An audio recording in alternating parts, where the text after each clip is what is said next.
Bonjour à tous. Je vous apporte les salutations de l'Église évangélique libre d'Aix-en-Provence, dont j'ai été effectivement le pasteur pendant 17 ans. Et depuis un an, j'ai laissé la place à un nouveau pasteur, Quentin Guichard. Et nous nous réjouissons d'ailleurs de sa présence et ça me soulage d'autant et je peux me rendre disponible pour d'autres, ce qui est une très très bonne chose. Voilà, nous allons lire ensemble un texte de la parole de Dieu dans la deuxième lettre de l'apôtre Paul aux Corinthiens. Et je lis au chapitre 5 à partir du verset 17. Il faut que je passe moi-même les diapos, voilà.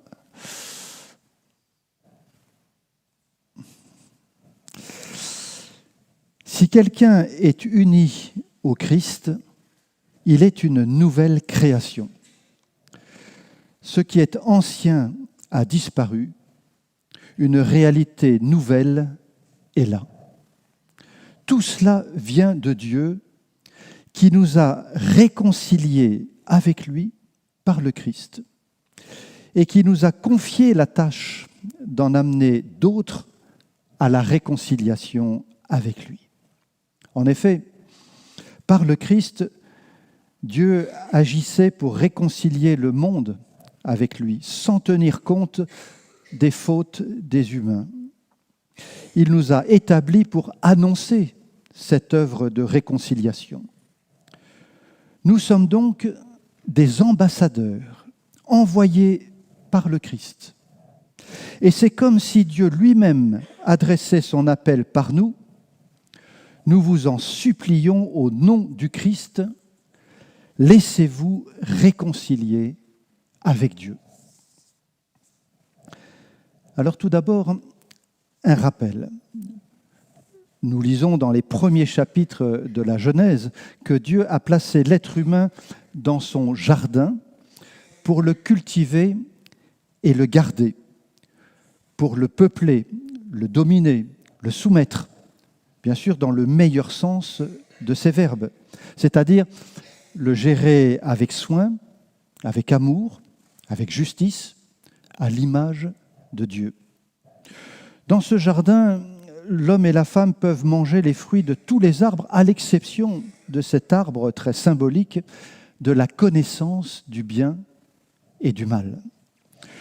Hélas, tentés par un être rusé, malin, mal intentionné, ils finissent par goûter ce fruit, ils se révoltent contre Dieu, leur maître et Seigneur, ils revendiquent leur autonomie, c'est-à-dire leur volonté de définir la loi, de distinguer le bien du mal par eux-mêmes et pour eux-mêmes, ainsi que pour la création dans son ensemble.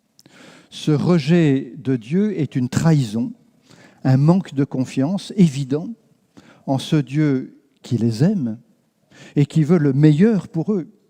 Ils ont brisé l'alliance, ils ont rompu le contrat que Dieu leur a proposé. Les conséquences de cette révolte, de ce péché, se traduisent par un triple déséquilibre des relations, et cela jusqu'à la rupture, avec Dieu, entre les êtres humains et avec l'environnement, notre environnement, les animaux, les végétaux et les ressources naturelles. La création dans son ensemble est mal gérée par des hommes et des femmes centrés sur eux-mêmes et non sur Dieu, avides de pouvoir et de richesse jusqu'à la démesure.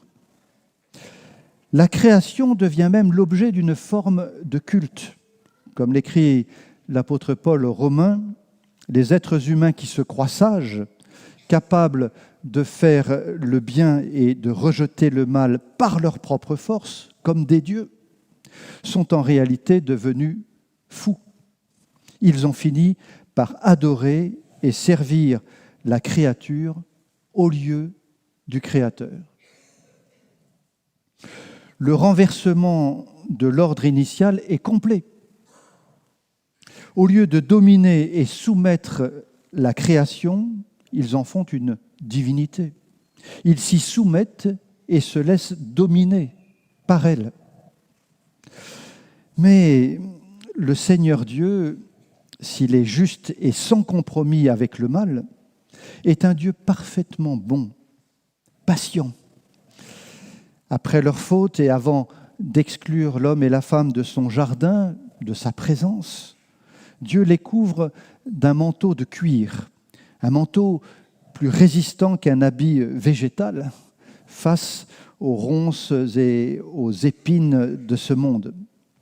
Ce geste de Dieu est comme un signe de sa grâce, de son pardon. Dieu est amour. Il aime sa création, et en particulier les êtres humains qu'il n'a pas abandonnés à la déchéance complète, même s'ils n'ont plus librement accès à l'arbre de vie, c'est-à-dire à lui-même. Et c'est pour cette raison que les hommes et les femmes, s'ils sont capables du pire, hélas, sont aussi parfois capables du meilleur, pour eux-mêmes, comme pour leurs semblables et pour la création. Mais cela ne suffit pas pour les rétablir dans une parfaite communion avec Dieu, entre eux et avec la création. C'est pourquoi Dieu a choisi de se révéler à Abraham, Isaac, Jacob, puis aux 12 familles d'Israël, dans l'intention, dès le départ, de répandre sa bénédiction sur tous les peuples de la terre. Puis il a fait connaître sa volonté à travers la loi, cette loi transmise par Moïse à son peuple. La loi, c'est une véritable remise en ordre. Elle commence en effet par redonner à Dieu sa juste place dans l'ordre de la création, au-dessus de tout. Écoute, Israël, l'Éternel, le Seigneur, notre Dieu est le seul Seigneur. Tu aimeras le Seigneur, ton Dieu, de tout ton cœur, de toute ton âme et de toute ta force. Les commandements énoncés dans les livres de la loi, et en particulier dans le Lévitique. Alors vous savez, ce Lévitique, c'est le livre qu'on évite parfois parce qu'il commence par une série de plusieurs chapitres sur les sacrifices, un peu rébarbatif. Mais c'est dommage. Et c'est peut-être dommage que ça ne soit pas aussi votre livre de chevet. En tout cas, ce livre du Lévitique et ces lois qu'il contient visent à rétablir des relations saines entre les êtres humains. Et tous ces commandements, toutes ces lois sont résumées par cette seule phrase en ce qui concerne nos relations les uns avec les autres. Tu aimeras ton prochain comme toi-même. Je suis un petit peu en avance, excusez-moi.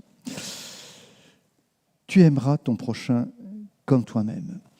Quant aux animaux, ils deviennent l'objet d'une attention particulière, en lien étroit, toujours avec la relation avec Dieu, et c'est ce que suggère le repos du sabbat. Ce commandement concerne l'être humain en premier lieu, mais aussi les animaux avec lesquels il travaille, et la terre qu'il cultive, qui a le droit au repos. On peut étendre ce principe à l'ensemble de la création et l'on peut souligner que cet ordre du repos suppose, de la part des êtres humains, une entière confiance, une foi complète en ce Dieu qui pourvoit, en sa providence, au fait qu'il pourvoit à nos besoins même lorsqu'on se repose. Dans ces conditions, l'amour pour Dieu et pour notre prochain se traduit aussi par le respect et la bonne gestion de la création.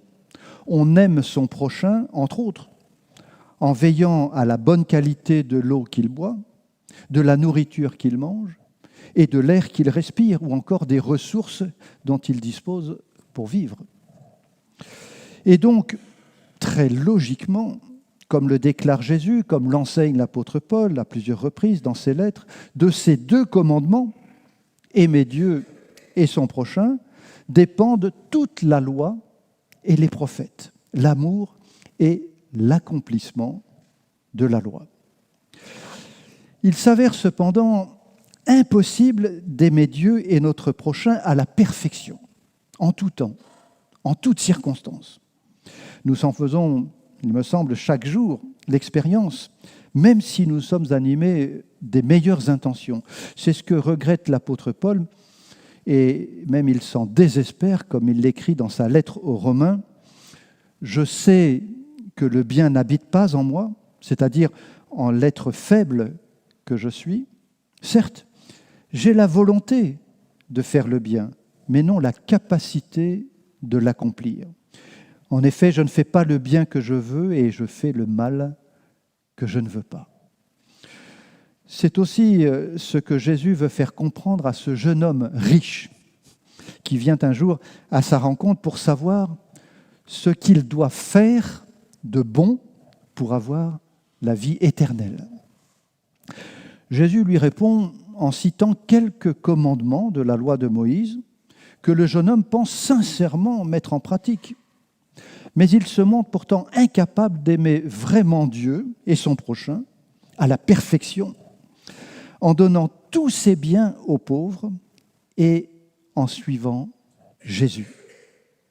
Jésus le Messie, Jésus le Fils de Dieu, Dieu le Fils du Dieu bon par excellence, qui vaut beaucoup plus que toutes les richesses. En fait, ce jeune homme n'a pas bien saisi qui était vraiment Jésus. Après son départ, les disciples de Jésus, qui ont tout quitté pour le suivre, sont complètement désemparés, indignés même. Ils lui demandent, mais alors, qui peut être sauvé ?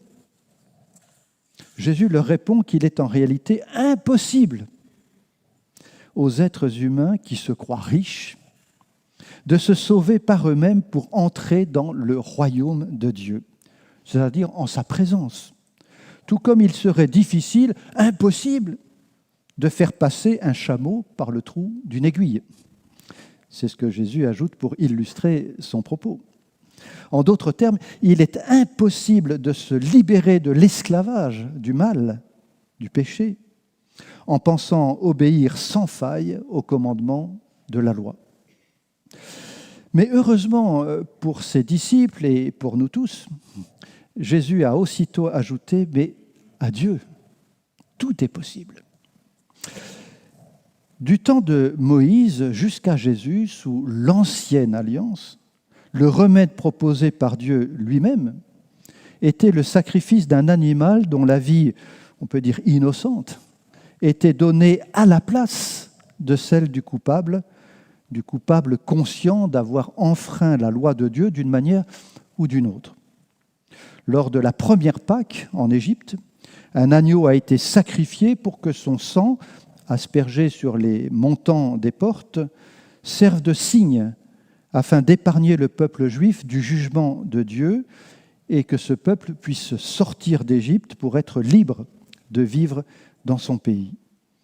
Le sacrifice prenait ainsi tout son sens.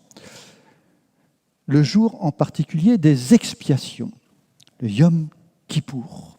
Chaque année, lorsque le grand prêtre, le souverain sacrificateur, entrait dans le lieu très saint, la pièce la plus reculée du temple, une fois par an, pour déposer le sang d'un animal sur le couvercle du coffre de l'Alliance, en signe d'expiation, c'est-à-dire de pardon des fautes, comme si les fautes étaient couvertes, effacées. Et c'est dans ce lieu précis que la réconciliation avec Dieu était possible. Pour l'ensemble du peuple d'Israël, pour tous ceux qui aspiraient à être pardonnés de leurs fautes et à vivre en communion avec le Dieu d'Abraham, d'Isaac et de Jacob. Or, comme le démontre l'auteur de la lettre aux Hébreux, Jésus est le grand prêtre par excellence. Il est lui-même le sacrifice parfait. Il est entré une fois pour toutes dans le lieu très saint d'un temple qui n'est pas de ce monde. Il y est entré avec son propre sang, car il est l'agneau de Dieu, le sacrifice ultime qui enlève le péché du monde. Il s'est offert lui-même pour couvrir, pour effacer toutes nos fautes. Lui seul peut nous libérer de l'esclavage du mal, du péché. Lui seul peut nous donner accès au repos véritable, à la paix. Lui seul est notre médiateur pour nous réconcilier avec Dieu, notre Père, mais aussi avec notre prochain et avec la création tout entière. Cette réconciliation parfaite, définitive, est réelle, mais nous sommes d'ores et déjà une nouvelle création en Jésus-Christ, écrit l'apôtre Paul. Nous pouvons en goûter les premiers fruits, mais ce rétablissement reste partiel et encore provisoire dans ce monde. Nous attendons la réalisation complète de cette délivrance, lorsque Jésus reviendra pour que nous vivions en présence de Dieu dans la paix et le repos parfait, sans faille, pleinement réconciliés dans cette création restaurée, entièrement régénérée, de nouveaux cieux et une nouvelle terre. Alors, en attendant, nous tous qui avons reconnu en Jésus le Messie, le Seigneur, notre plus grande richesse, et qui avons choisi donc de suivre ce Dieu bon, et qui souhaitons accomplir sa loi d'amour, non avec la prétention de faire ce qui est bon pour mériter la vie éternelle, comme le jeune homme riche, mais par grâce, avec la force de son Esprit Saint. Nous tous qui avons placé notre confiance en Dieu dans le cadre d'une nouvelle alliance, scellée par le sang de Jésus, nous avons l'honneur d'être ses ambassadeurs dans ce monde. Un ambassadeur, une ambassadrice, est une personne qui représente son pays et son souverain, son roi, son président, son gouvernement, et qui est chargé d'une mission précise pour entretenir un lien diplomatique avec un autre pays et garantir ainsi de bonnes relations, des échanges bénéfiques pour les deux pays. En cas de conflit, l'ambassadeur peut proposer une réconciliation sur la base d'un accord de paix entre les deux parties. De même, nous sommes envoyés par le Seigneur vers les hommes et les femmes de ce monde avec la mission de les inviter à se réconcilier avec Dieu et qu'ils puissent ainsi se réconcilier également les uns avec les autres et être enfin les instruments d'une réconciliation avec la création dans son ensemble, autant qu'il est possible, dans tous les domaines, social, économique, culturel, écologique. On attend des ambassadeurs et des ambassadrices qu'ils se comportent d'une façon digne de leur pays et de ses autorités, une attitude conforme à leur mission pour qu'ils soient pris au sérieux. Or, la meilleure façon de représenter le Seigneur et les valeurs de son royaume, c'est de porter le fruit de l'esprit, ou ces fruits qui sont autant de signes visibles, tangibles, appétissants de la présence de Dieu dans notre vie, mais aussi de la nouvelle création, c'est-à-dire de notre espérance. Ces fruits, vous les connaissez bien, ce sont l'amour, la paix, la joie, la patience. Je tremble toujours un peu en parlant de patience, d'abord parce que j'en manque beaucoup, et je sais combien nous en avons besoin pour vivre les uns avec les autres, la patience, mais aussi la bienveillance, la fidélité, la douceur, la maîtrise de soi. Cette liste, par certains côtés, est un petit peu désespérante lorsqu'on regarde de plus près nos propres fruits. Mais cela reste notre idéal de vie, un idéal à poursuivre. Et nous comptons avant tout sur la grâce du Seigneur pour que ces fruits de sa présence, de son esprit, mûrissent dans nos vies. C'est ce que nous désirons tant dans notre relation avec Dieu, notre Père, que nous voulons aimer de tout notre cœur, et donc ne pas remplacer par un autre Dieu, et surtout pas par nous-mêmes. C'est ce que nous souhaitons dans nos relations les uns avec les autres, dans notre couple, notre famille, dans l'Église. Et là encore, autant qu'il est possible pour vivre avec les hommes et les femmes de ce monde, de toutes les nations, pour vivre en paix.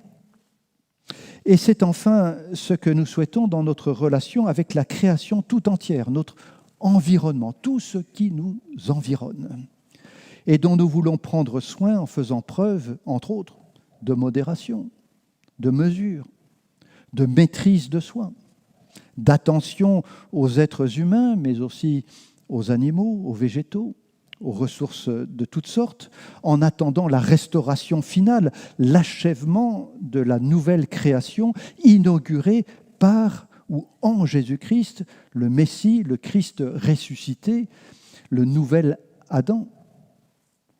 Alors pour nous rapprocher de cet idéal, nous sommes appelés à demeurer en Christ, dans la communion avec Dieu, notre Père, par l'intermédiaire de Jésus, avec la force de son Esprit Saint. Et ça n'est pas facile. Vous le savez, nous le savons bien. C'est un véritable combat. Un combat qui se livre jusqu'au plus profond de nous-mêmes entre ce que la Bible nomme la chair, c'est-à-dire notre nature humaine, dans toutes ses dimensions, marquée, affaiblie, corrompue par le mal, et notre être spirituel, renouvelé, transformé, recréé par l'Esprit de Dieu, et qui aspire à faire ce qui est bien, ce qui est bon, ce qui est conforme à la volonté de Dieu, par amour pour Dieu et pour notre prochain. Pour mener ce combat, nous avons besoin des armes de l'esprit, comme l'apôtre Paul les nomme, de cette panoplie, c'est le mot grec littéralement, panoplie complète que l'apôtre Paul décrit dans sa lettre aux Éphésiens. Et je lis ce passage de la lettre aux Éphésiens au chapitre 6. « Frères et sœurs, fortifiez-vous dans le Seigneur et dans sa force toute puissante. Revêtez-vous de toutes les armes de Dieu, afin de pouvoir tenir ferme contre les manœuvres du diable. Ayez autour de votre taille la vérité, en guise de ceinture. Enfilez la cuirasse de la justice. Mettez comme chaussure à vos pieds le zèle pour annoncer l'évangile de paix. Prenez en toutes circonstances le bouclier de la foi, avec lequel vous pourrez éteindre les flèches enflammées du mal, ainsi que le casque du salut et l'épée de l'esprit, c'est-à-dire la parole de Dieu. Il ne s'agit pas de combattre les êtres humains avec leurs armes matérielles, des armes de mort, souligne l'apôtre Paul, mais de nous défendre contre les tentations, les ruses et les manœuvres diaboliques qui visent à nous faire trébucher, chuter, à nous affaiblir dans notre relation avec Dieu, à nous éloigner de Jésus, qui est le seul garant de cette relation. Vous remarquerez en effet que toutes ces armes se rapportent à Jésus lui-même. Il est notre salut. Il est notre justice. Il est la vérité. Il est la parole de Dieu par excellence, faite chair, qui est venue en tant qu'être humain dans ce monde, sans cesser d'être Dieu. Nous avons foi, nous avons confiance en lui. Il est notre bouclier, notre rocher, notre forteresse, notre bon berger, notre arbre de vie. Et c'est enfin l'évangile de paix que nous voulons annoncer avec zèle, avec empressement. La bonne nouvelle de la venue de Jésus dans ce monde pour nous libérer du mal, de l'esclavage du péché, de la mort, et pour nous donner la vie véritable. Lui seul a vaincu notre ennemi. Notre combat spirituel, c'est de résister au mal et pour cela de nous revêtir de cette panoplie, de cette armure. Et c'est donc de nous revêtir de Jésus lui-même. Ou mieux, de nous laisser revêtir par Dieu, comme il l'a fait pour Adam et Ève qui quittaient le jardin, de nous laisser revêtir par Dieu de son vêtement de grâce, de justice, d'amour, afin de demeurer en Christ, unis à lui, en toutes circonstances, bonnes ou moins bonnes, bien équipés pour affronter les ronces et leurs épines qui entravent notre marche avec Dieu. Notre combat, c'est enfin de demeurer dans l'amour de Dieu. Vous vous souvenez de cette phrase de Jésus à ses disciples dans son dernier discours? Demeurez dans mon amour. Demeurez dans l'amour de Dieu manifesté en Jésus. Portez le fruit de sa présence dans notre vie, afin que nous remplissions au mieux notre charge d'ambassadeurs, d'ambassadrices dans ce monde, pour proposer la réconciliation avec Dieu. C'est primordial, c'est essentiel. C'est ce qu'il vient en priorité, redonner à Dieu sa place, celle qui est au-dessus de tout. Mais aussi réconciliation avec notre prochain et avec la création dans son ensemble. Et nous prions bien sûr que le Seigneur nous vienne en aide, et je vous propose de prier quelques instants ensemble. Seigneur, nous nous présentons devant toi comme nous sommes fragiles, comme l'herbe des champs, comme on peut le lire dans ta parole. Tu te souviens que nous sommes poussière.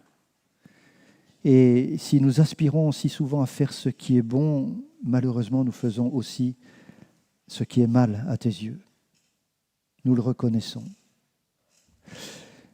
Et dans le même temps, Seigneur, nous reconnaissons que tu es notre plus grand bien, notre richesse. Toi, le Dieu Tout-Puissant, toi, Dieu, le Fils Jésus, qui est venu dans ce monde, qui t'est dépouillé de toute chose, de riche que tu étais, tu t'es fait pauvre. Tu es venu dans ce monde pour prendre notre place, pour mourir à notre place. Tu as pris sur toi, agneau de Dieu, toutes nos fautes. Et nous ne pouvons que t'en remercier du fond du cœur. Merci pour ta grâce. Merci pour le vêtement de salut dont tu nous revêts. Ce vêtement du pardon qui couvre nos fautes, notre nudité, notre honte.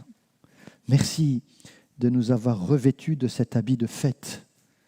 Et nous voulons te célébrer, Seigneur, toi, ce Dieu riche qui nous a enrichis de toute cette grâce, de ta bonté, de ton amour.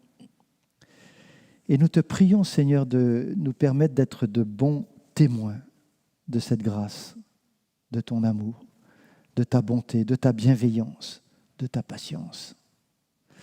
Nous te prions, Seigneur, de faire fructifier en nous encore toutes ces semences que tu as semées avec amour et bonté aussi dans nos vies. Nous te prions pour que ces fruits qui sont les signes visibles de ta présence en nous puissent mûrir, qu'ils puissent devenir appétissants. Ces fruits qui contiennent une bonne semence de vie, comme tout fruit dans la nature, nous te prions qu'ils se voient à travers notre vie, nos paroles, nos actes, dans notre vie de famille, de couple, dans notre travail, dans notre Église, bien sûr. Nous te prions, Seigneur. Aide-nous, revêt-nous de cette force, comme tu le promets, pour porter ce bon fruit qui donne envie, qui rend jaloux, dans le meilleur sens du terme, tous ceux qui nous entourent. Nous te le demandons, Seigneur, comme une grâce. Nous savons que par nous-mêmes, nous ne pouvons rien faire, mais nous voulons rester attachés à toi, comme les sarments sur le cep. Demeurer en toi. Nous te le demandons encore une fois comme une grâce, comme un cadeau. Et nous nous confions pleinement en toi, Dieu, notre Père, Jésus, notre berger. Merci pour ton esprit qui nous conduit et nous inspire et nous donne la force. Amen.